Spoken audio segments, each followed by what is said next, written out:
अस्सलाम वालेकुम। दोस्तों अब जो है वो हम कंप्यूटर साइंस सेकंड ईयर की जो कंप्यूटर साइंस है इसके मैं आपको चैप्टर नंबर 13, ठीक है, चैप्टर नंबर 13 के जो शॉर्ट क्वेश्चन है वो आपको बताऊंगा। उससे पहले हम चैप्टर नंबर 13 देख लेते हैं कौन सा है हमारे पास। चैप्टर नंबर 13 जो है वो हमारे पास है फंक्शन इन सी। इसमें से आपको बता देना, इसमें आपको जो है वो लॉन्ग क्वेश्चन नहीं आएगा। इसमें जो है वो आपको सिर्फ 3 शॉर्ट क्वेश्चन आएंगे।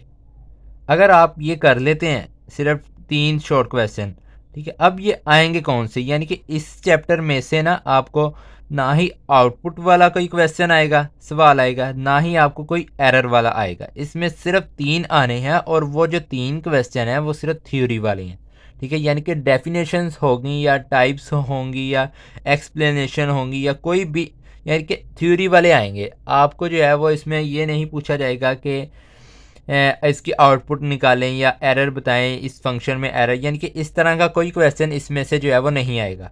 इसमें सिर्फ और सिर्फ 3 थ्योरी वाले आएंगे। अब आपको जो है वो बता देता है कौन से इसमें से जो है वो इम्पोर्टेंट है, ठीक है। सबसे पहले आपने अपने जो है वो आईटी सीरीज़ की ये मेरे पास बुक है, ठीक है। इसके शॉर्ट क्वेश्चन दिए गए हैं, इसमें आपने लास्ट में आ जाना है। इसका चैप्टर नंबर 13 है। सबसे पहले इसका क्वेश्चन नंबर जो है वो व्हाट इज़ फंक्शन, इसका ये क्वेश्चन है, ये भी बहुत इंपॉर्टेंट है। ये मैंने जो है वो ब्लू बार पॉइंट के साथ जो है वो निशान हाईलाइट किया हुआ है, ठीक है, यानी कि टिक मार्क किया हुआ है।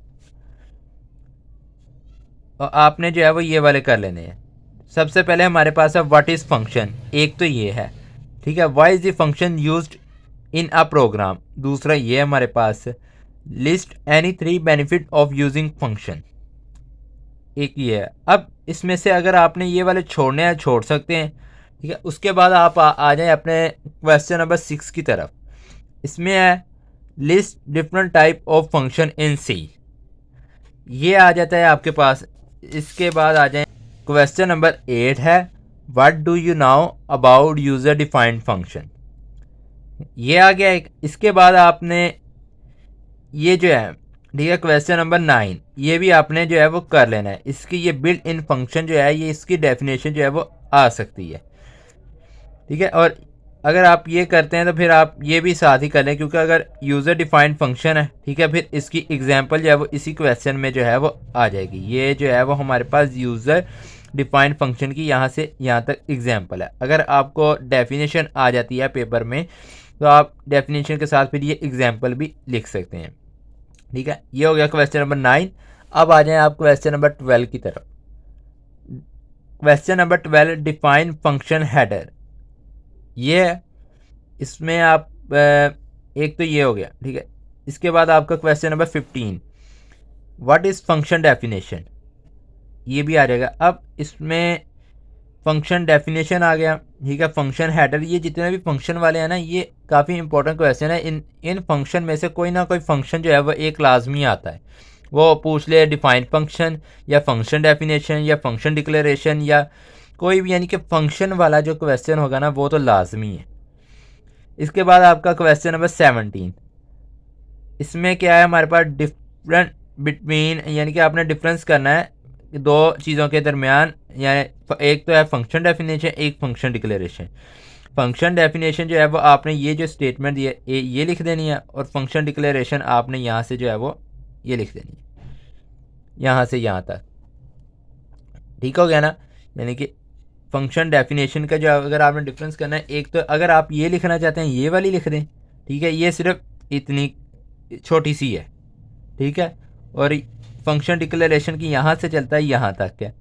फिर इसके बाद दो आ जाते हैं, फिर यहाँ फंक्शन डिक्लेरेशन आ जाते हैं, यानी कि फिर इसका इसमें बताया है कि जो फंक्शन डिक्लेरेशन है इसको हम लिखते हैं ब्रेजेस के अंदर, यानी कि ब्रैकेट के अंदर, ठीक है। और जो फंक्शन डेफिनेशन है इसको हम जो है वो ब्रैकेट के अंदर नहीं लिखते हैं, ठीक है। ये हो गया आपका। और इसके बाद आपका आ जाता है question number 18 what is a function call, ये भी आपका जो है वो बहुत इंपॉर्टेंट क्वेश्चन है, ठीक है। बाकी ठीक है, बाकी अगर आप आगे आ जाएं फिर इसमें आ जाएगा आपका what is the use of parameter in function, question number 21। ये मेरे पास जो है वो न्यू किताब है, ठीक है, 2026 के हिसाब से। तो अगर आप कोई पिछले ओल्ड बुक यूज़ कर रहे हैं ना, तो उसमें जो है ये क्वेश्चन की तरतीब जो है वो आगे पीछे हो सकती है। ठीक है, यानी क्वेश्चन अब सारे शॉर्ट क्वेश्चन यही होंगे, सिर्फ थोड़े से आगे पीछे होंगे, वो आप जो है वो खुद ही देख लीजिएगा। अगर आप ही ये पीछे से भी मैं आपको दिखा देता हूँ, मेरे पास ये देख ले, इस तरह की बुक है। अगर आपके पास भी यही बुक है तो फिर तो जो है वो सेम ही क्वेश्चन होंगे। इसके बाद ये आपको बता दिए मैंने। क्वेश्चन नंबर 23 है, what is the use of actual parameter. इस पे आ जाएं। ठीक है, ये भी what is the use of formal parameter, ये भी, ये जो पैरामीटर वाले जो क्वेश्चन है ना, ये भी लाजमी आता है इनमें से। ठीक है, ये भी एक आधा आ जाता है। फिर इसका जो है वो डिफरेंस कर देना है आपने, यानी कि डिफरेंस बता देना है। फिर आगे आ जाता है define local variable. Local variable आ गया। ठीक है, इसकी भी छोटी सी डेफिनेशन है। ये क्वेश्चन नंबर 26 है। फिर 27 पे आ जाता है, what is mean by the scope of local variable. ये 27। ठीक है, अब इसके बाद ये जो आगे वाले हैं ये आप इनको छोड़ दें, इनको आप ना करें। इसके बाद आखिरी क्वेश्चन है हमारे पास, क्वेश्चन है how long the global variable exit in the memory. यहाँ तक जो है वो आपके क्वेश्चन का जो है वो एंड होता है। ठीक है, ये भी एक क्वेश्चन आप कर लें। ठीक है, compare local and global variable, साथ में एक ये मिला लें आप। और बस यहाँ तक जो है वो आपके क्वेश्चन एंड होते हैं। ये कितने बनते हैं आपको ये भी बता देता हूँ मैं। 1 2 3 4 5 6 7 8 9 10 11 12 13 14 15 16 17 18, यानी कि आपके पास टोटल क्वेश्चन जो है वो 35 दिए गए हैं। ठीक है, आपने 35 में से जो है वो आपने 18 क्वेश्चन करने हैं। ठीक है, तो ये अगर आप 35 के 35 करना चाहते हैं तो 35 के 35 कर लें, ये भी ठीक है। अगर आप 18 ये करते हैं, इनको आप अच्छे तरीके से कर लेते हैं, तो इनमें से भी जो है वो इंशाल्लाह ये जो 3 क्वेश्चन आएंगे ये 3 के 3 ही आपके आ जाएंगे। और ये जो 3 क्वेश्चन है ना, ये आपको क्वेश्चन नंबर 4 में मिलेंगे। बोर्ड के जो क्वेश्चन नंबर 4 होगा ना, शॉर्ट क्वेश्चन का क्वेश्चन नंबर 4 पार्ट, इसमें आपको जो है ये 3 शॉर्ट क्वेश्चन मिलेंगे। ठीक है, अब यहाँ पर जो है वो हमारी वीडियो यहाँ तक ही थी।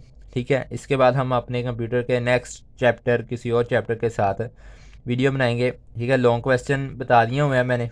ठीक है, तो अगर आपको वीडियो पसंद आई हो तो वीडियो को लाइक कर दीजिएगा और चैनल को सब्सक्राइब कर लें। शुक्रिया।